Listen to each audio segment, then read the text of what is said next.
Hello friends, welcome to the success Kendra. दोस्तों, इस video में हम लोग 2020 में 2213 पदों पर बिहार दरोगा की जो वैकेंसी आई हुई थी उसके पीटी एग्जाम के लिए प्रैक्टिस सेट नंबर 39 को कवर करेंगे। दोस्तों, इससे पहले ऑलरेडी हम लोगों ने सेट नंबर 1 से लेकर के 38 तक को कवर कर लिया था। अगर आपने नहीं देखा है तो देख लीजिएगा, मैंने प्लेलिस्ट बना दिया है बिहार दरोगा 2020 के नाम से और लिंक इस वीडियो के डिस्क्रिप्शन में दे दिया है, जरूर देख लीजिएगा। चैनल पर अगर आप पहली बार आए हैं तो चैनल को सब्सक्राइब कर लीजिए, साथ ही साथ बेल आइकन को भी जरूर प्रेस कर लीजिएगा ताकि जब भी कोई बिहार दरोगा से संबंधित इंपॉर्टेंट वीडियो अपलोड किया जाए उसका नोटिफिकेशन तुरंत आपके पास पहुंच जाए। और फ्रेंड्स, आज का जो सेट है उसका कट ऑफ रखा गया है 75। तो चलिए फ्रेंड्स, बिना देरी किए हुए आज का सेशन स्टार्ट करते हैं। वीडियो को लाइक और शेयर जरूर कर दीजिएगा। फ्रेंड्स, आज के सेशन का पहला क्वेश्चन देखिए, भारत के निम्नलिखित राज्यों में से किसकी तट रेखा सबसे लंबी है? आप लोग कोशिश कीजिए केवल 5 सेकंड के अंदर में आंसर देने का, उसके बाद जो भी करेक्ट आंसर होगा पूरी डिटेल में मैं आपको बता दूंगा। तो फ्रेंड्स, इसका right answer option number D हो जाएगा, गुजरात। आप सभी को पता है कि भारत के टोटल 9 राज्य जो है तट रेखा से लगे हुए हैं और 4 केंद्र शासित प्रदेश तट रेखा से लगे हुए हैं। क्लियर, गुजरात की तट रेखा सबसे लंबी है। वहीं अगर केंद्र शासित प्रदेश में पूछा जाए तो अंडमान निकोबार की तट रेखा सबसे लंबी है। अंडमान निकोबार की तट रेखा जो है ये राज्यों और केंद्र शासित प्रदेशों को मिला दिया जाए तो दोनों में सबसे लंबी है, ध्यान रखिएगा। दूसरा क्वेश्चन हमारा है कि सूर्य के प्रकाश से परावैंगनी विकिरण अभिक्रिया निम्न में से क्या पैदा करती है? तो फ्रेंड्स, आप सभी को पता है कि क्या पैदा करती है, ओजोन पैदा करती है। ठीक है, ओजोन का फॉर्मूला क्या होता है, O3 होता है। ध्यान रखिएगा, ऑक्सीजन के 3 अणुओं के मिलने से ओजोन का एक अणु बनता है। ओजोन परत की सर्वाधिक सांद्रता स्ट्रेटोस्फीयर में पाई जाती है, ध्यान रखिएगा, इंपॉर्टेंट है। ठीक है फ्रेंड्स, चलिए नेक्स्ट क्वेश्चन हमारा है कि हरित गृह प्रभाव क्या है? तो हरित गृह प्रभाव जो है वैश्विक ताप में वृद्धि है। ऑप्शन नंबर ए जो होगा इसका करेक्ट आंसर हो जाएगा। ठीक है फ्रेंड्स, इंपॉर्टेंट है, ध्यान रखिएगा। 1997 में, यहाँ मैं लिख दे रहा हूँ 1997 में क्योटो प्रोटोकॉल, यहाँ मैं नाम भी लिख देता हूँ, क्योटो प्रोटोकॉल, ठीक है, वैश्विक तापमान को कम करने से संबंधित है, ध्यान रखिएगा। उसके बाद अगला क्वेश्चन हमारा है कि निम्नलिखित में से किसका वेग अधिकतम होता है? तो देखिए फ्रेंड्स, इस विकल्प के अनुसार जो ऑप्शंस दिए हुए हैं उनके अनुसार अगर बात किया जाए तो राइट आंसर इसका जो है ऑप्शन नंबर बी हो जाएगा, प्रकाश का वेग अधिकतम होता है। प्रकाश का वेग की गणना सर्वप्रथम किसने किया था? रोमर ने किया था, पूछा जाता है, ध्यान रखिएगा, किसने किया था? रोमर ने किया था। प्रकाश का वेग निर्वात में या फिर वायु में कितना होता है? तो 3 × 10⁸ मीटर पर सेकंड होता है। प्रकाश निर्वात में भी गमन कर सकता है। प्रकाश एक विद्युत चुंबकीय तरंग है, ध्यान रखिएगा। उसके बाद अगला क्वेश्चन हमारा है कि कर्क रेखा निम्नलिखित में से किन राज्यों से होकर के गुजरती है? तो आप सभी को पता है कि कर्क रेखा जो है भारत के 8 राज्यों से होकर के गुजरती है। कितने राज्यों से? 8 राज्यों से। ये राज्य कौन कौन से हैं? गुजरात, राजस्थान, मध्य प्रदेश, छत्तीसगढ़, झारखंड, पश्चिम बंगाल, त्रिपुरा तथा मिजोरम से होकर के। तो देखिए, इसमें से सही आंसर ऑप्शन नंबर ए हो जाएगा, गुजरात, छत्तीसगढ़ और झारखंड से होकर के गुजरती है, उत्तर प्रदेश से होकर के नहीं गुजरती है। नेक्स्ट क्वेश्चन देखिए और ध्यान रखिएगा, कर्क रेखा जो है 23.5 डिग्री उत्तरी अक्षांश को कर्क रेखा कहा जाता है और 23.5 डिग्री दक्षिणी अक्षांश को जो है मकर रेखा कहा जाता है। उसके बाद देखिए क्वेश्चन नंबर 6 की एक सुरंग में 100 वाट क्षमता वाले 5 बल्ब लगातार 20 घंटे तक जलाए जाते हैं, संपूर्ण विद्युत खर्च होगी। तो पहले भी मैंने आप सभी को बताया है कि जो भी डाटा दिया हुआ है उसको आप ऊपर मल्टीप्लाई करते जाइए। 5 बल्ब है, 20 घंटे हैं, उसको डिवाइड आपको 1000 से कर देना है। तो देखिए, 1 0 से 1 0 कैंसिल, 100 से यहाँ 100 कट गया, 5 दूना कितना बच गया?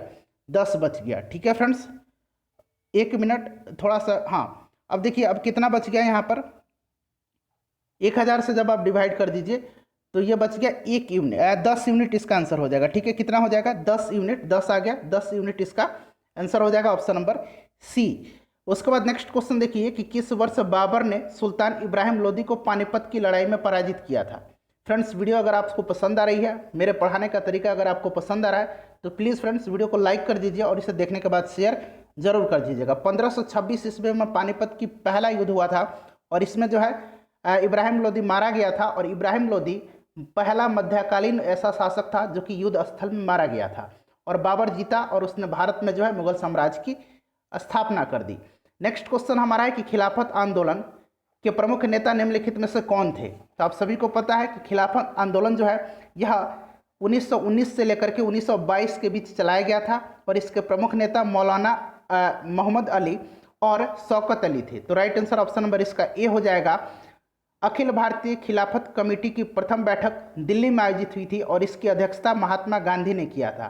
ध्यान रखिएगा, इंपॉर्टेंट क्वेश्चन है। उसके बाद ध्यान रखिए 19 अक्टूबर 1919 को जो है समूचे देश में खिलाफत दिवस मनाया गया। ये भी प्रश्न पूछा जाता है।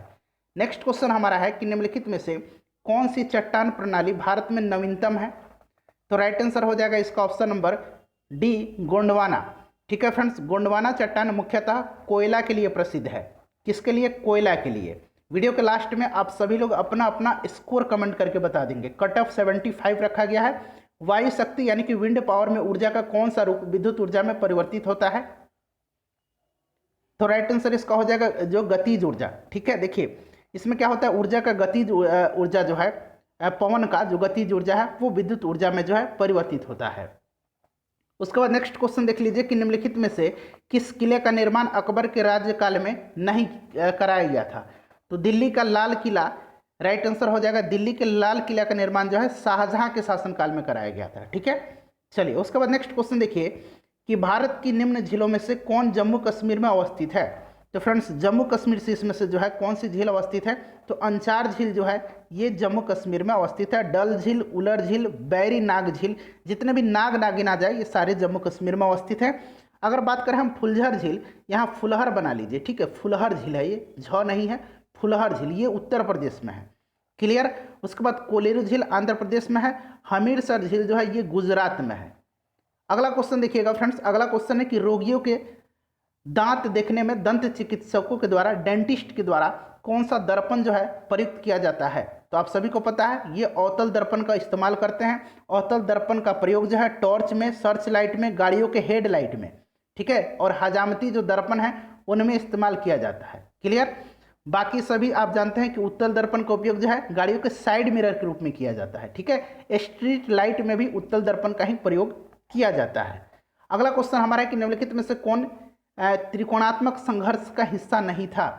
तो त्रिकोणात्मक संघर्ष जो था यह प्रतिहार वंश, राष्ट्रकूट वंश और पाल वंश के शासकों के बीच में कनौज को लेकर के हुआ था।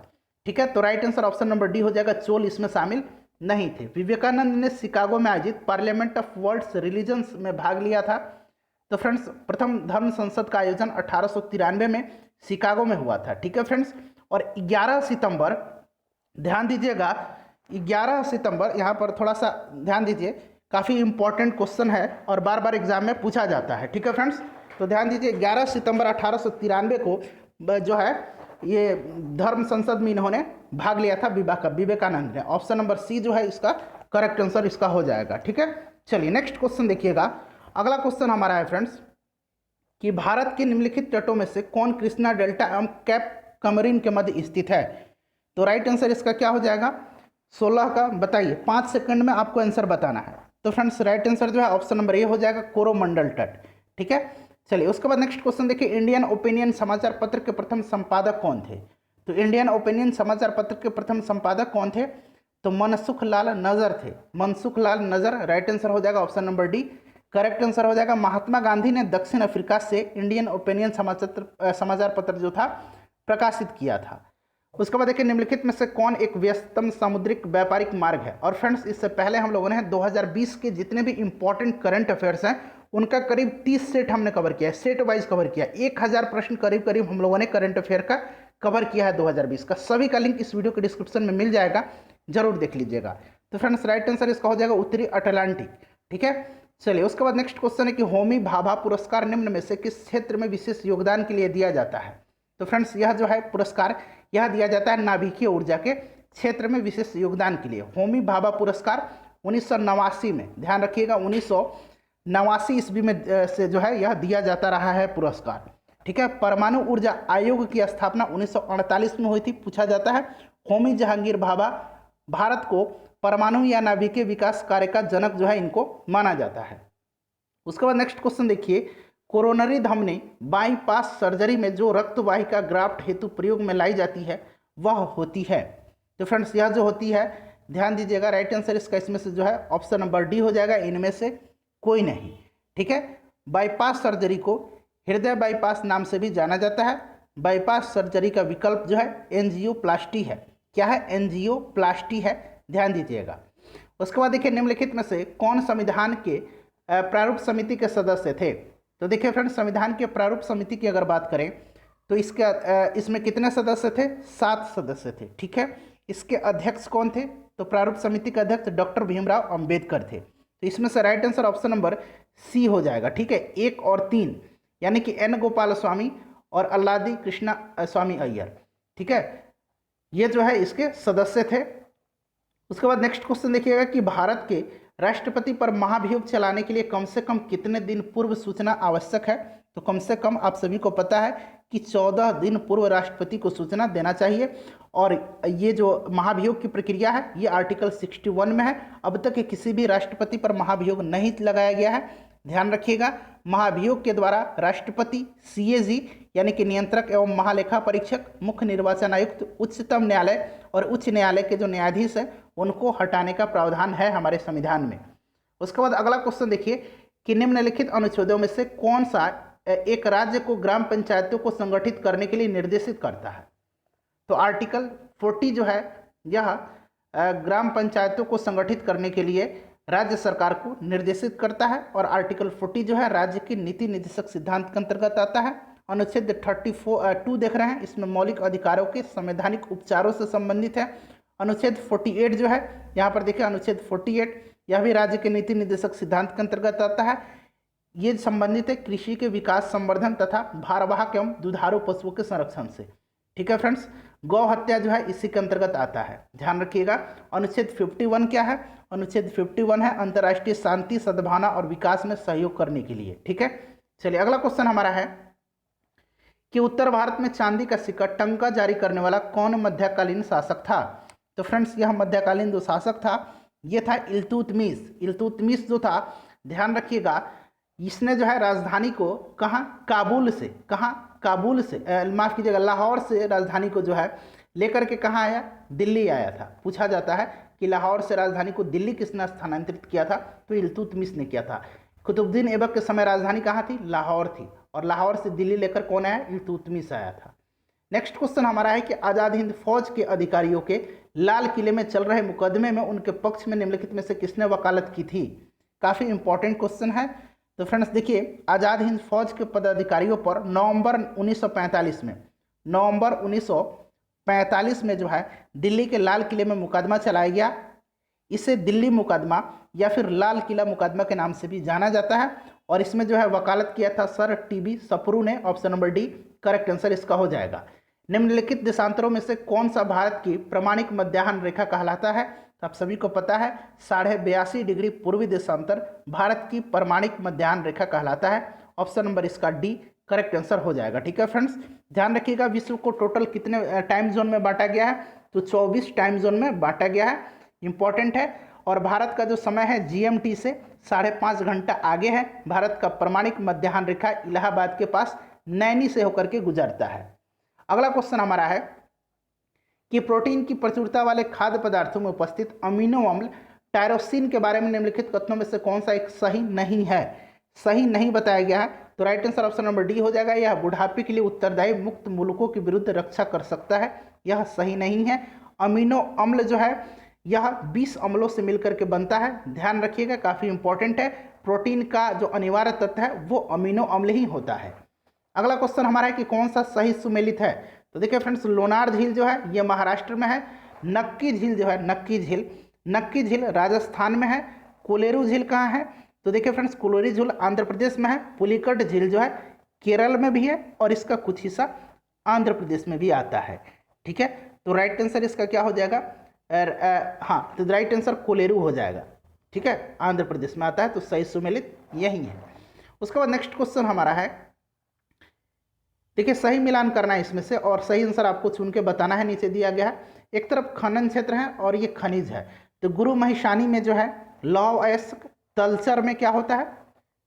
तलचर कोयला, जादूगुड़ा यूरेनियम, जावर सीसा। ठीक है फ्रेंड्स, तो राइट आंसर इसका ऑप्शन नंबर ए हो जाएगा। उसके बाद नेक्स्ट क्वेश्चन देखिए कि संसद राज्य सूची के विषय के संबंध में कानून बना सकती है। तो इसमें से सही आंसर क्या हो जाएगा? ऑप्शन नंबर बी हो जाएगा, यदि राज्यसभा ऐसा संकल्प पारित करती है तब। ठीक है, भारतीय संविधान का अनुच्छेद 249, ध्यान दीजिएगा, आर्टिकल 249 के अंतर्गत यदि राज्यसभा 2/3 बहुमत से राज्य सूची के किसी विषय पर राष्ट्रीय महत्व को घोषित कर दे तो संसद उस पर कानून बना सकती है। ऐसा कानून 1 वर्ष तक रहेगा। अगला क्वेश्चन हमारा है कि राज्य विधानसभा में कोई भी धन विधेयक पुनर्स्थापित नहीं किया जा सकता है बगैर, तो राइट आंसर हो जाएगा राज्य के राज्यपाल की संस्तुति के। क्लियर, धन विधेयक को राज्य का विधान परिषद केवल 14 दिन तक रोक कर रख सकता है। ठीक है, अगला क्वेश्चन देखिए कि भारत के मुख्य निर्वाचन आयुक्त की पदावधि क्या है? तो ये 6 वर्ष या फिर 65 वर्ष की आयु, जो भी पहले पूरी हो जाती है ये अवकाश ग्रहण कर लेते हैं। Option number C correct answer हो जाएगा। काफी इंपॉर्टेंट क्वेश्चन है। वर्तमान में मुख्य निर्वाचन आयुक्त कौन है? सुनील अरोड़ा है, ध्यान रखिएगा। संविधान के अंतर्गत उच्चतम न्यायालय से विधि के प्रश्न पर राय लेने का अधिकार किसको है? तो उच्चतम न्यायालय से आर्टिकल 143 के तहत राष्ट्रपति जो है परामर्श ले सकता है, लेकिन उसको मानने के लिए बाध्य नहीं है राष्ट्रपति। नेक्स्ट क्वेश्चन हमारा है कि 1919 के सुधारों की भारतीयों की आकांक्षाओं को पूर्ण करने में असफलता के साथ भारतीय राष्ट्रीय कांग्रेस ने स्वराज अथवा स्वशासन हेतु आंदोलन किया, किसके नेतृत्व में? तो राइट आंसर इसका ऑप्शन नंबर ए हो जाएगा, महात्मा गांधी। ठीक है, महात्मा गांधी, ध्यान रखिएगा, इंपॉर्टेंट क्वेश्चन है। नेक्स्ट क्वेश्चन है कि लवण प्रभावित मृदाओं का सर्वाधिक क्षेत्रफल वाला राज्य कौन सा है? तो सबसे ज़्यादा जो है लौण यानी कि साल्ट कह सकते हैं, ये क्षेत्र पाया जाता है गुजरात में। उसके बाद देखिए भारत के निम्नलिखित राज्यों में से कौन अधिकतम सिल्क उत्पादित करता है? तो आप सभी को पता है कर्नाटक करता है। कौन सा राज्य? कर्नाटक करता है। भारत में सबसे अधिक रेशम का उत्पादन कर्नाटक करता है। विश्व में पूछा जाए, विश्व में सबसे ज़्यादा रेशम का उत्पादन चीन करता है और निर्यात भी चीन ही करता है। उसके बाद नेक्स्ट क्वेश्चन है कि निम्नलिखित में से किसने नील की खेती के संबंध में चंपारण में महात्मा गांधी को आमंत्रित किया था? तो देखिए फ्रेंड्स, राजकुमार शुक्ल ने गांधी जी को 1916 में लखनऊ के कांग्रेस जो अधिवेशन हुआ था उसमें मिले थे ये महात्मा गांधी से, और इन्होंने नील किसानों की समस्याओं से गांधी जी को अवगत कराया था और चंपारण आने के लिए गांधी जी से आग्रह किया था। Option number C right answer इसका हो जाएगा। उसके बाद देखिए निम्नलिखित में से कौन एक कैबिनेट मिशन का सदस्य नहीं था? तो इसमें से जॉन साइमन जो था ये कैबिनेट मिशन का सदस्य नहीं था। बाकी 3 ही सदस्यीय ये मिशन था cabinet mission. A B Alexander, Cripps और लॉरेंस इसके सदस्य थे। भारत का सर्वाधिक आबादी वाला द्वीप कौन सा है? तो सबसे आबादी वाला द्वीप सॉल्सेट द्वीप है। सॉल्सेट द्वीप option number D right answer हो जाएगा, और सॉल्सेट द्वीप पर ही मुंबई महानगर स्थित है, ध्यान दीजिएगा। निम्नलिखित में से कौन एक रबी फसल है? तो रबी फसल आपको पता है कि अक्टूबर नवंबर में बोई जाती है और मार्च अप्रैल में काट ली जाती है। सरसों जो है एक रबी फसल है। भारत के संविधान की उद्देशिका में कितने प्रकार की न्याय की व्यवस्था की गई है? तो फ्रेंड्स 3 प्रकार की न्याय की व्यवस्था की गई है भारतीय संविधान की उद्देशिका में। सामाजिक, आर्थिक और राजनैतिक न्याय का उल्लेख किया गया है। ठीक है, ऑप्शन नंबर इसका जो है 3 करेक्ट आंसर हो जाएगा। ठीक है, भारतीय संविधान की प्रस्तावना कहाँ से लिया गया है? तो संयुक्त राज्य अमेरिका से लिया गया है। प्रस्तावना की अगर भाषा पूछा जाए तो ऑस्ट्रेलिया से लिया गया है। अगला क्वेश्चन हमारा है कि संविधान के निम्नलिखित संशोधन में से किसके अंतर्गत भारत में महिलाओं के लिए ग्राम पंचायतों में 33% स्थान आरक्षित किया गया है? तो 73वां संविधान संशोधन, जो कि ध्यान रखिएगा ये संबंधित किससे है? तो 73वां संविधान संशोधन में महिलाओं के लिए ग्राम पंचायतों में 33% का जो है स्थान आरक्षित किया गया है। क्लियर, काफी इंपॉर्टेंट क्वेश्चन है। और इसी संविधान संशोधन के तहत जो है पंचायती राज को संवैधानिक दर्जा प्रदान किया गया। भारत में राष्ट्रीय आपातकाल की घोषणा करने का आधार निम्नलिखित में से कौन नहीं है? तो नहीं पूछा जा रहा है, तो राइट आंसर आंतरिक अशांति को खतरा। ठीक है, देखिए मूल संविधान में आंतरिक अशांति के आधार पर राष्ट्रीय आपातकाल लागू किया जा सकता था, लेकिन 44वां संविधान संशोधन के तहत जो है आंतरिक अशांति के आधार पर सशस्त्र विद्रोह को राष्ट्रीय आपातकाल लागू करने का आधार बनाया गया है। भारतीय संविधान का जो भाग 18 है उसमें जो है अनुच्छेद 352 से लेकर के 360 तक में जो है आपातकाल की घोषणा का प्रावधान किया गया है। अनुच्छेद 352, 356 और 360 ध्यान रखिएगा। उसके बाद नेक्स्ट क्वेश्चन देखिए कि विटामिन B12 निम्नलिखित में से कौन सी धातु उसमें मौजूद होती है? तो विटामिन B12 का रासायनिक नाम सबसे पहले आप जानिए, साइनोकोबालामिन होता है। साइनोकोबालामिन होता है और इसमें कोबाल्ट पाया जाता है। कबाला कोबाल्ट ऐसे रिलेट करके आप याद रख सकते हैं। सुप्रसिद्ध कोहिनूर हीरा शाहजहां को किसने उपहार में दिया था? तो ये दिया था मीर जुमला ने। किसने दिया था? मीर जुमला ने। ऑप्शन नंबर सी सही आंसर हो जाएगा। अधोलिखित में से कौन सा एक सही सुमेलित नहीं है? नहीं पूछा गया है। कैगा जो है कर्नाटक में, कैगा जो है परमाणु ऊर्जा जो है ये कहाँ है? कर्नाटक में है। रावत भाटा राजस्थान में है। मुपांदुल तमिलनाडु में है। ये एन्नौर जो है, एन्नौर ये मेघालय में नहीं है। एन्नौर कहाँ है? एन्नौर एक बंदरगाह है और यह जो है तमिलनाडु में अवस्थित है। ठीक है, ऑप्शन नंबर डी सुमेलित नहीं है। उसके बाद देखिए निम्नलिखित में से कौन सा जैव रूपांतरण मानव शरीर को अधिकतम ऊर्जा प्रदान करता है? तो यह जो है एटीपी एडीबी ये जो है अधिकतम ऊर्जा प्रदान करता है। नेक्स्ट क्वेश्चन देखिए कि दिल्ली का वह प्रथम सुल्तान कौन सा था जिसने नियमित सिक्के जारी किए तथा दिल्ली को अपने साम्राज्य की राजधानी घोषित किया? तो पहले ही मैंने बताया था कि लाहौर से राजधानी दिल्ली लेकर किसने आया? इल्तुतमिश ने लेकर गया था। गुलाम वंश का शासक था इल्तुतमिश। उसके बाद देखिए निम्नलिखित में से किस नाभिकीय शक्ति संयंत्र की कुल स्थापित क्षमता अधिकतम है? तो फ्रेंड्स राइट आंसर इसका क्या हो जाएगा? राइट आंसर जो है इसका ऑप्शन नंबर डी हो जाएगा, तारापुर का। तारापुर कहाँ है? महाराष्ट्र में है। कैगा कहाँ है? कर्नाटक में है। काकरापार कहाँ है? बताइए काकरापार कहाँ है? काकरापार जो है गुजरात में है। कुंडलकुलम जो है तमिलनाडु में है। क्लियर? भारत में देश के कुल यातायात में सड़क यातायात का भाग कितना है?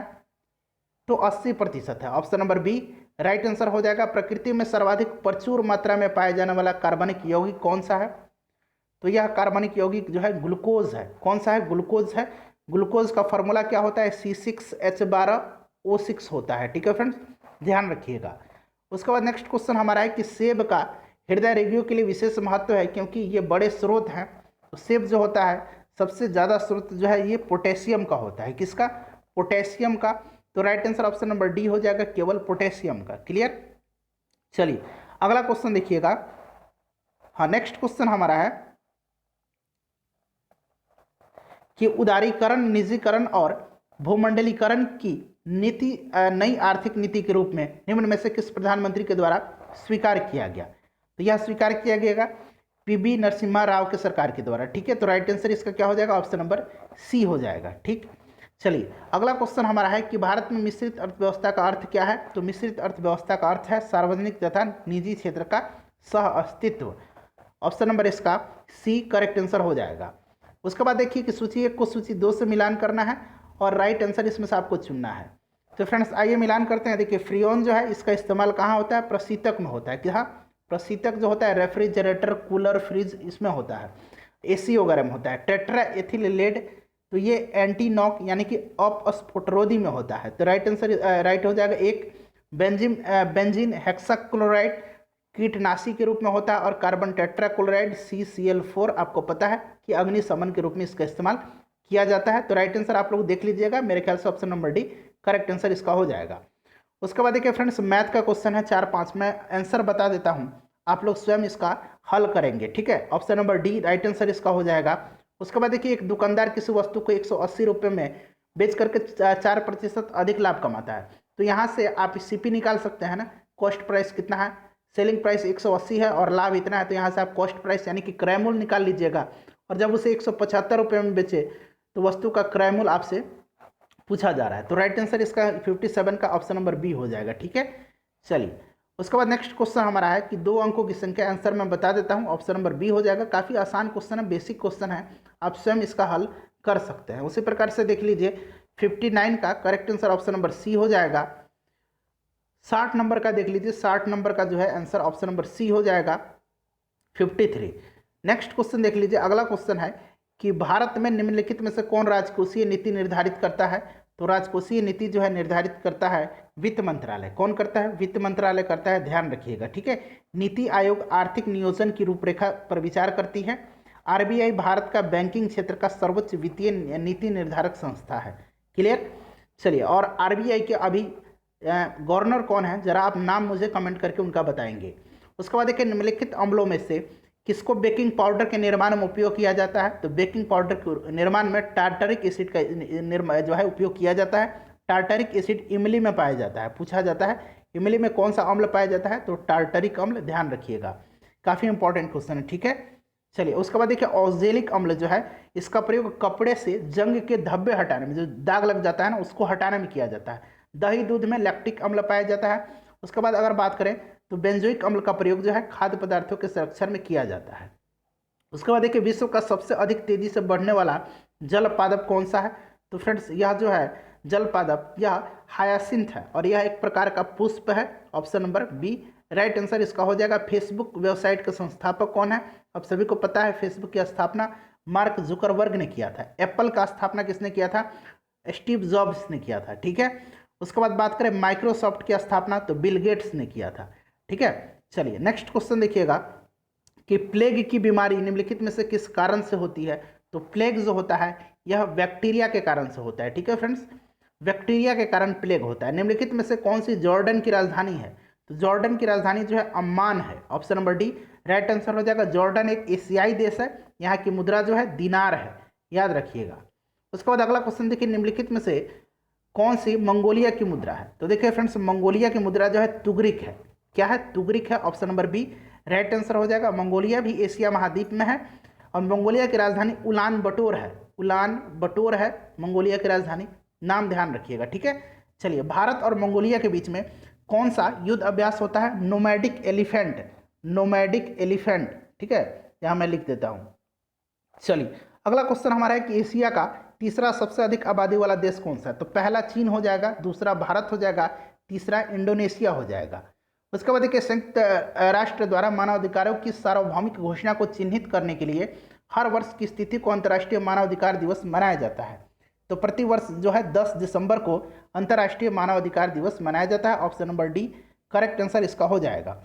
उसके बाद देखिए अंतर्राष्ट्रीय न्यायालय किस देश में स्थित है? तो नीदरलैंड के द हेग शहर में स्थित है अंतर्राष्ट्रीय न्यायालय। अंतर्राष्ट्रीय न्यायालय में वर्तमान में भारत की तरफ से न्यायाधीश कौन है? दलबीर भंडारी हैं। अंतर्राष्ट्रीय न्यायालय में न्यायाधीशों की संख्या कितनी है? 15 है। अंतर्राष्ट्रीय न्यायालय की जो भाषा है वो क्या है? फ्रेंच और अंग्रेजी है, ध्यान रखिएगा। अगला क्वेश्चन हमारा है कि निम्नलिखित में से कौन सा कथन सही है? तो सही कथन इसमें से देखिए 1975 में आपातकाल के समय इंदिरा गांधी भारत की प्रधानमंत्री थी। Option number B right answer हो जाएगा। और फ्रेंड्स अगर राष्ट्रपति पूछ लिया जाए तो फखरुद्दीन अली अहमद उस समय भारत के राष्ट्रपति थे जिन्होंने आपातकाल लागू किया था। उसके बाद देखिए निम्नलिखित में से कौन सा जो है गलत कथन है इसमें से? तो राइट आंसर इसका जो है ऑप्शन नंबर डी हो जाएगा। 30 वर्ष की आयु का व्यक्ति राज्यपाल बन सकता है, गलत है। 35 वर्ष की आयु कम से कम होनी चाहिए राज्यपाल बनने के लिए। वन नीति के अनुसार कितने प्रतिशत क्षेत्र वनों से आच्छादित होना चाहिए?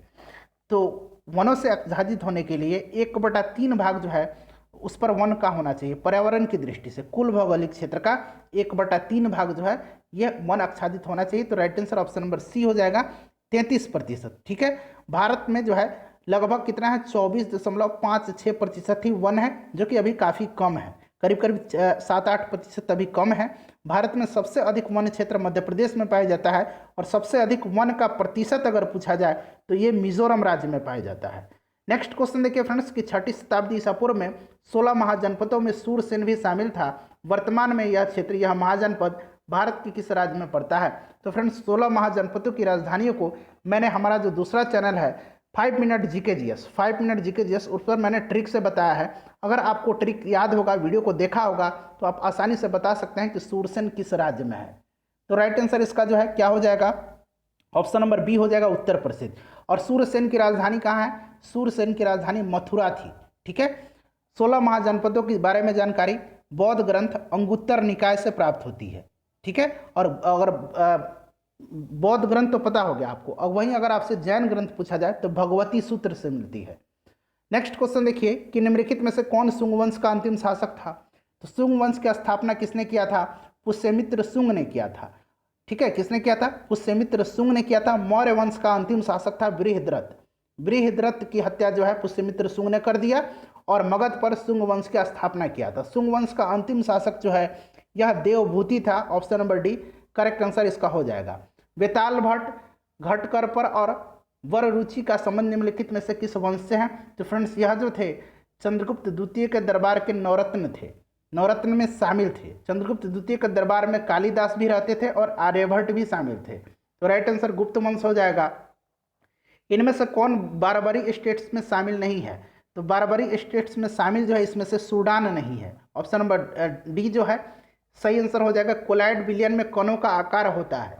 तो कोलाइड विलियन में कणों का आकार जो है यह 10⁻⁻7 सेंटीमीटर से लेकर के 10⁻⁻5 सेंटीमीटर तक होता है। Option number a right answer हो जाएगा। कोलॉइड विलयन के एग्जाम्पल्स कौन कौन से हैं? दूध, स्याही, रक्त, ब्लड, ये कोलॉइड विलयन के एग्जाम्पल हैं। शंकर पुरस्कार निम्नलिखित में से जो है किस क्षेत्र में दिया जाता है? तो शंकर पुरस्कार संगीत, नाट्य कला और भारतीय दर्शन एवं संस्कृति के क्षेत्र में दिया जाता है। तो right answer option number D हो जाएगा, उपरोक्त में से सभी। ठीक है, यह जो है के बिरला फाउंडेशन के द्वारा 1991 में इसकी स्थापना की गई थी। उसके बाद देखिए डीपीए, यहाँ मैं अंग्रेजी में लिख दे रहा हूँ, डीपीए किस देश का समाचार एजेंसी है? तो डीपीए जो है यह जर्मनी की समाचार एजेंसी है। Option number B right answer हो जाएगा, ध्यान रखिएगा। ठीक है, उसके बाद एएफपी जो है यह फ्रांस की समाचार एजेंसी है। रैटर जो है यूनाइटेड किंगडम की समाचार एजेंसी है। और अनसा ANSA, ये अनसा जो है फ्रेंड्स यह किस देश की है? तो यह इटली की समाचार एजेंसी है। नेक्स्ट क्वेश्चन देखिए, पर्यावरण प्रदर्शन सूचकांक 2020 में किस देश को प्रथम स्थान प्राप्त हुआ है? तो पहले स्थान पर डेनमार्क है। भारत का स्थान क्या रहा है? तो भारत का स्थान 168वां रहा है, ध्यान रखिएगा। और यह जो है सूचकांक, पर्यावरण प्रदर्शन सूचकांक, वर्ल्ड इकोनॉमिक फोरम के सहयोग से तैयार किया जाता है। उसके बाद देखिए जून 2020 में क्यूएस वर्ल्ड यूनिवर्सिटी की ताज़ा रैंकिंग में भारत के विश्वविद्यालयों में प्रथम स्थान पर किस विश्वविद्यालय का स्थान रहा है? तो अगर पूरा विश्व में देखा जाए तो विश्व में प्रथम स्थान पर MIT रहा है। MIT यानी कि Massachusetts institute of technology, MIT। ठीक है, ये कहाँ है? अमेरिका में है। और भारत में जो है IIT बम्बे पहले स्थान पर रहा है। IIT बम्बे का स्थान जो है 44वां रहा है पूरे विश्व में। उसके बाद नेक्स्ट क्वेश्चन देखिए, किस भारतीय खिलाड़ी को विजडम पत्रिका के द्वारा भारत में 21वीं सदी के मोस्ट वैल्यूएबल प्लेयर चुना गया है? तो यह भारत के रविंद्र जडेजा जो है क्रिकेट के खिलाड़ी, इनको मोस्ट वैल्यूएबल प्लेयर चुना गया है। उसके बाद देखिए future of higher education 9 mega trends नामक पुस्तक किसके द्वारा लिखी गई है? तो यह पुस्तक जो है लिखी गई है पट्टाभिराम के द्वारा। Option number D correct answer हो जाएगा। विश्व खाद्य सुरक्षा दिवस किस तिथि को मनाया जाता है? तो विश्व खाद्य सुरक्षा दिवस जो है यह 7 जून के दिन मनाया जाता है। उसके बाद नेक्स्ट क्वेश्चन देखिए, हाल ही में किस देश की सेना ने तख्ता पलट करते हुए वहां के राष्ट्रपति और प्रधानमंत्री को गिरफ्तार कर लिया है, जिसके पश्चात राष्ट्रपति ने इस्तीफा दे दिया है? तो यह जो है अफ्रीकी देश माली है। माली की राजधानी कहाँ है? बमाको है। राजधानी ध्यान रखिएगा, पूछा जा सकता है, बमाको। यूएस ओपन 2020 के विजेता कौन है? पुरुष एकल का विजेता जो है डोमिनिक थीम है। डोमिनिक थीम किस देश के हैं? ऑस्ट्रिया के हैं। वहीं अगर महिला एकल पूछा जाता तो नाओमी ओसाका हो जाता। नाओमी ओसाका जापान की रहने वाली हैं। उसके बाद देखिए ऑपरेशन माई सहेली को 30 दिसंबर 2020 को शुरू किया गया। इस ऑपरेशन का संबंध क्या है? तो माई सहेली ऑपरेशन जो है इसका संबंध है ट्रेनों में महिला की सुरक्षा से। यह क्वेश्चन पूछा गया था, अभी बिहार में एग्जाम हुआ था उसमें।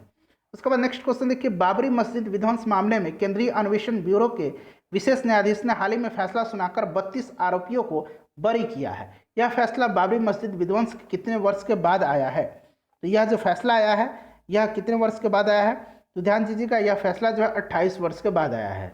उसके बाद देखिए नेक्स्ट क्वेश्चन है कि संसद द्वारा पारित भारतीय सूचना प्रौद्योगिकी संस्थान विधेयक 2020 में कितने सूचना प्रौद्योगिकी संस्थानों को राष्ट्रीय महत्व के संगठन घोषित करने का प्रावधान है? तो सही आंसर हो जाएगा 5। हाल ही में राज्यसभा के द्वारा पारित महामारी रोग संशोधन विधेयक 2020 निम्नलिखित में से किस अधिनियम को संशोधित करने हेतु लक्षित है? तो राइट आंसर इसका हो जाएगा महामारी रोग अधिनियम वो 1897। ध्यान रखिएगा, इंपॉर्टेंट क्वेश्चन है। उसके बाद नेक्स्ट क्वेश्चन हमारा है कि नीति आयोग द्वारा हाल ही में एक बहुआयामी गरीबी सूचकांक समन्वय समिति गठन किया गया है। इस समिति के अध्यक्ष कौन है? तो फ्रेंड्स इस समिति के अध्यक्ष हैं Sanyukta Samdar. Option number a right answer इसका हो जाएगा।